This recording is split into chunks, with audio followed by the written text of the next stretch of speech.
Falsch, ich will einfach nur, dass alles klappt. Ja, kein Problem, kein Problem. Sag mal, was ist denn das für ein Parfum?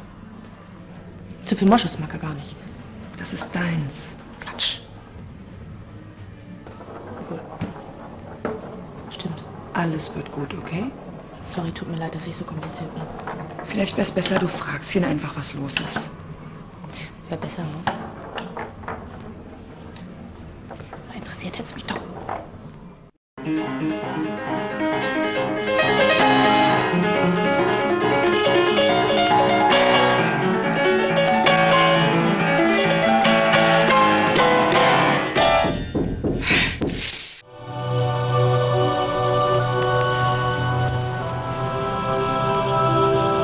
Die stehen dir gar nicht.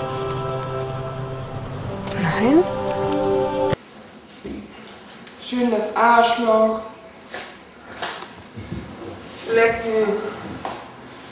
Das Arschloch, nicht die Pussy.